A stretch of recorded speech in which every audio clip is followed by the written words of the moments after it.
بسم الله الرحمن الرحيم شهر رمضان الذي أنزل فيه القرآن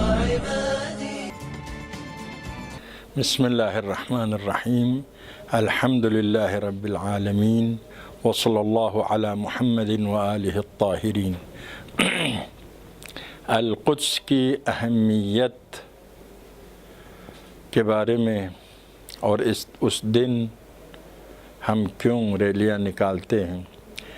القدس کی اہمیت یہ ہے کہ وہاں پر مسجد اقصیٰ ہے جس کا ذکر قرآن میں ہے، اور اس کے اطراف کو بھی خدا نے مبارک قرار دیا ہے قرآن کے مطابق۔ محل معراج اور اسراء پیغمبر خدا ہے، اور مسلمانوں کا پہلا قبلہ ہے۔ اس لحاظ سے القدس مسجد اقصیٰ دوسروں کے ہاتھوں میں ہونا اسلام اور مسلمین کی ذلت ہے اور کمزوری اور بحیثیت امت مردہ ہونے کی علامت ہے۔ اس سال میں بہت اہمیت کے ساتھ اجاگر کرنے کی ضرورت ہے، کیونکہ ٹرمپ نے بیت المقدس اور مسجد اقصیٰ کو قانون کے خلاف، بین الاقوامی قانون کے خلاف، اقوام متحدہ کے قانون کے خلاف اسرائیل کا جزو قرار دیا ہے، حصہ قرار دیا ہے، اور پورا فلسطین کے مسئلہ کو ختم کرنے کی کوشش میں ہے، اور اس صدی کا سب سے بڑا معاہدہ کرنا چاہتا ہے، یعنی فلسطینی قوم کو ختم کرنا چاہتا ہے بحیثیت قوم۔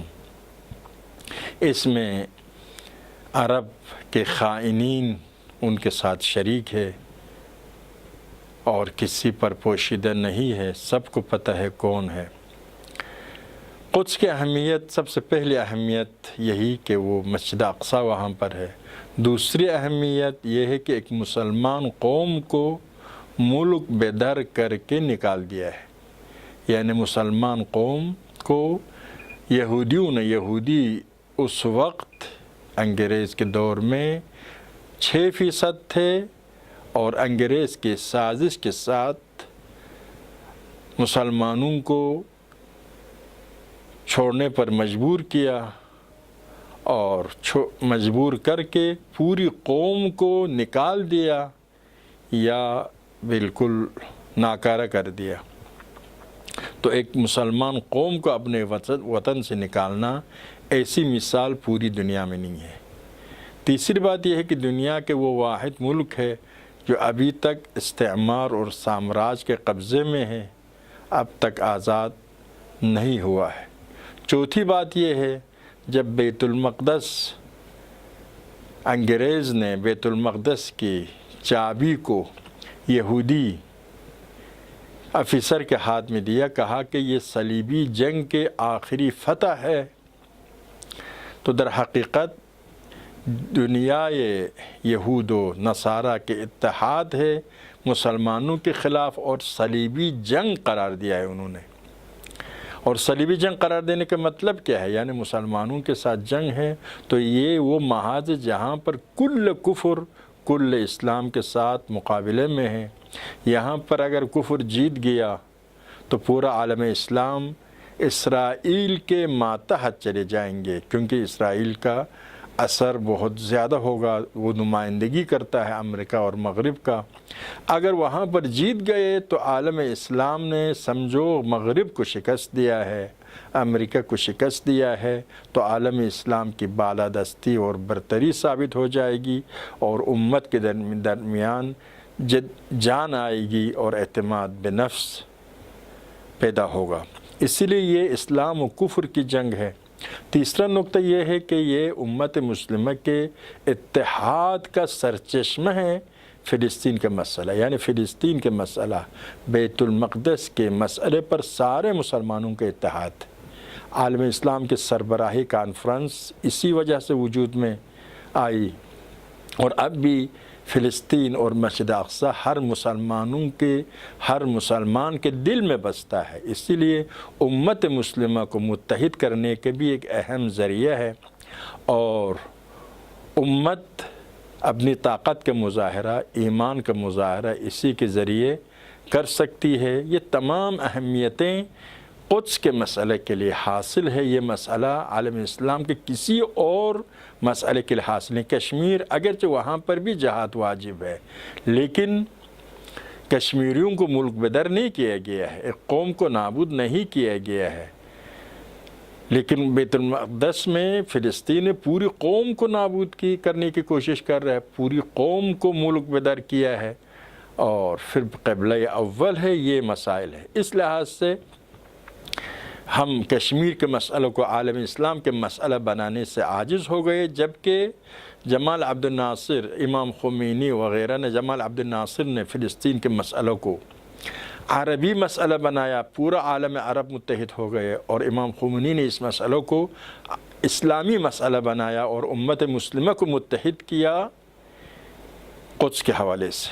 اسی لحاظ سے ہم یوم قدس مناتے ہیں، ریلیاں نکالتے ہیں، ایک یہ بتانے کے لیے قدس کا مسئلہ سارے مسلمانوں کا مسئلہ ہے، صرف فلسطینیوں کا مسئلہ نہیں ہے، ہم سارے مسلمان اس کے مدافع ہے، اس کے حامی ہے۔ دوسرا، امت کے اتحاد کا ذریعہ ہے، کیونکہ امت سمجھتی ہے کہ دیکھو فلسطین ہم سب کا مسئلہ ہے، اس کا مطلب یہ ہے کہ ہم سب ایک ہے۔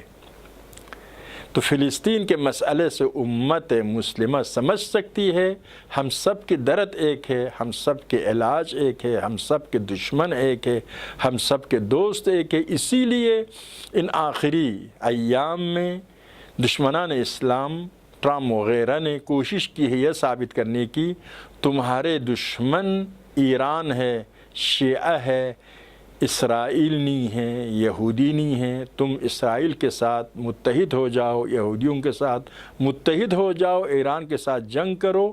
یہ کوشش کی ہے اپنے پٹھون کے ذریعے جو عالم اسلام میں ہے، خصوصاً خائن الحرمین جو اپنا آپ کو خادم الحرمین کہتے ہیں، ان کے ذریعے، پیسوں کے ذریعے اور اس طریقے سے، جبکہ قرآن نے کہا ہے وَلَن تَرْضَىٰ عَنْكَ الْيَهُودُ وَلَا النَّصَارَىٰ حَتَّىٰ تَتَّبِعَ مِلَّتَهُمْ۔ پیغمبر نہ یہود آپ سے راضی ہوں گے، نہ نصارہ آپ سے راضی ہوں گے، جب تک آپ ان کے مذہب، ان کے دین، ان کے رسومات کی پیروی نہیں کریں گے۔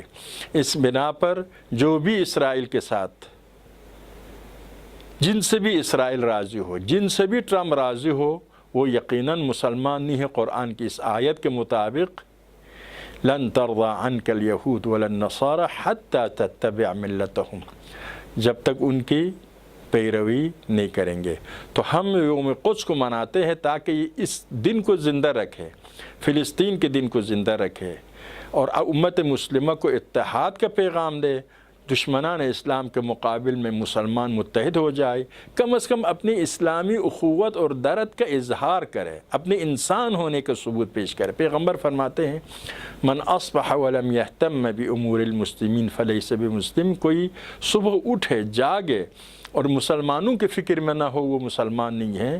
من سمع منادیا ینادی یا المسلمین فلم یجب فلیس مسلم، کوئی مسلمانوں کو پکارتے ہوئے سنتا ہے، کوئی سنتا ہے مسلمانوں کو پکارتے ہوئے مدد نہ کرے تو مسلمان نہیں۔ اس بنا پر ہمارا مذہبی اسلامی فریضہ ہے۔ ہو گیا؟